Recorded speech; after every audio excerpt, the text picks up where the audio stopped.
कश्मीर के पहलगाम में कल एक बड़ी दर्दनाक घटना हुई और 28 लोग इस घटना में मारे गए।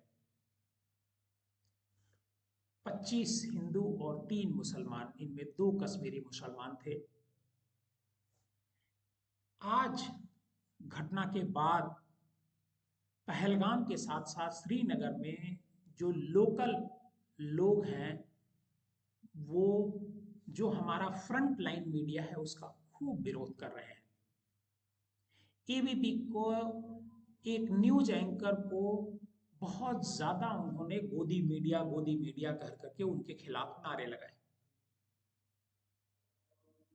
चूंकि मैं मीडिया में हूं और मीडिया में लंबे समय से हूं, सवाल ये उठता है कि हर घटना के बाद वहां की जो आवाम है, पब्लिक है, वो गोदी मीडिया के खिलाफ क्यों हो जाती है?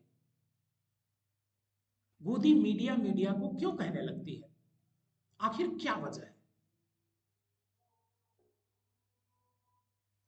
इस वीडियो में हम इस मुद्दे पर बात करेंगे और इसके अलावा ये जो घटना हुई है, जो फेलियर हुआ है तंत्र का, इस तंत्र के फेलियर के लिए क्या कोई जिम्मेदारी लेगा प्रधानमंत्री नरेंद्र मोदी और गृह मंत्री अमित शाह? क्या इसकी जिम्मेदारी लेंगे या नहीं लेंगे? इस बार भी हिंदू मुसलमान करके किसी पे जिम्मेदारी ठेल देंगे, क्योंकि कल से ही एक ही बात पर फोकस किया जा रहा है कि आतंकवादियों ने धर्म पूछ करके गोली मारी। बिल्कुल ठीक बात है, एक महिला ने यह बात कही कि उनका नाम पूछा, धर्म पूछा और गोली मारी। लेकिन क्या इसकी वजह से हम अपनी जिम्मेदारी से बच सकते हैं? क्या सरकार अपनी जिम्मेदारी से बच सकती है? जो सरकार कह रही है कि कश्मीर में अमन चैन है, कश्मीर से आतंकवाद का खात्मा हो गया है, ये बयान मैं नहीं, प्रधानमंत्री नरेंद्र मोदी ने खुद सदन के भीतर दिया। ऐसे में सवाल किससे पूछा जाएगा? प्रधानमंत्री नरेंद्र मोदी का एक ट्वीट आता है और इस घटना की वो कड़ी निंदा करते हैं। क्या निंदा भर से काम चलेगा?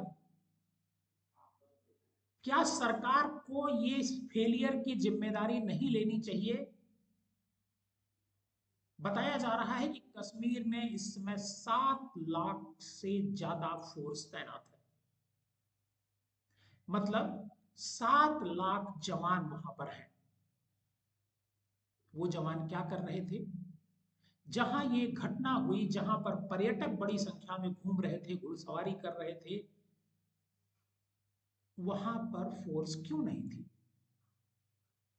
ये किसकी रिस्पॉन्सिबिलिटी बनती है? कौन इसके लिए जिम्मेदार है?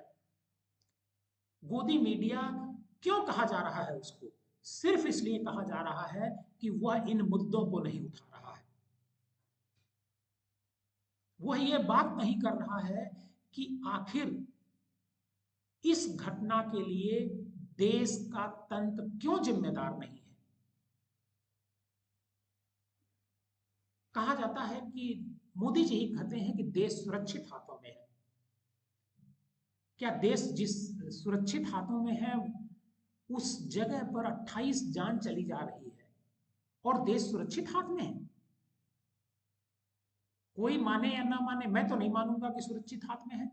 घटनाएं होती रहती हैं, इसमें कोई दो राय नहीं है, लेकिन इतनी बड़ी घटना पहली बार हुई है।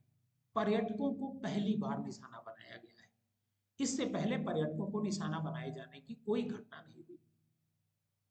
और शायद यही वजह है कि कश्मीरी मुसलमान पर्यटकों के साथ खड़ा है और पर्यटक भी कश्मीरी मुसलमानों के साथ खड़े हैं। लेकिन गोदी मीडिया कश्मीरी मुसलमानों को भी बदनाम करने की कोशिश में लगा हुआ है। इसी वजह से श्रीनगर में गोदी मीडिया का विरोध हो रहा है। एक और नैरेटिव इस घटना के बहाने पूरे देश में प्रचारित करने की कोशिश की जा रही है कि हमारा जो है हिंदू और मुसलमान के बीच खाई पैदा करने की, क्या ये सही है? क्या इस देश में हिंदू मुसलमान के बीच खाई पैदा करके आप सही कर रहे हैं? और इससे फायदा किसको है? क्यों हिंदुओं को एकजुट होने की बात की जाती है? और कौन करता है? एक पार्टी करती है। क्यों करती है वो? कि उसे वोट चाहिए। सिर्फ और सिर्फ वोट के लिए हिंदू एकजुट हो जाए और हिंदू मरता रहे, वोट भी दे मरता भी रहे। ये सवाल तो बनता है और इसका जवाब मोदी जी और अमित शाह को देना होगा। ये दोनों आज की तारीख में कटघरे में खड़े हैं। कोई सवाल ना पूछे, मैं तो पूछूंगा। मेरी इसके लिए बहुत सारी आलोचना भी सोशल मीडिया पर हो रही है। होती रहे, इससे कोई फर्क नहीं पड़ता है। लेकिन जो सच है उसे मैं सामने रखूंगा ही रखूंगा, क्योंकि जो सच नहीं रख सका वो क्या करेगा? सच्चाई ये है कि इस घटना में हमारी सिक्योरिटी लैप्सेज है, इंटेलिजेंस फेलियर है। पुलवामा की इतनी बड़ी घटना हो गई, उसके लिए कौन जिम्मेदार था? आज तक उस घटना की रिपोर्ट सामने नहीं आई। उसमें एक डीएसपी गिरफ्तार हुआ था जो कुछ ही दिन बाद छोड़ दिया गया, उसे सजा तक नहीं हो पाई। एनआईए उसकी भी जांच कर रही थी और इसकी भी जांच एनआईए ही करेगी।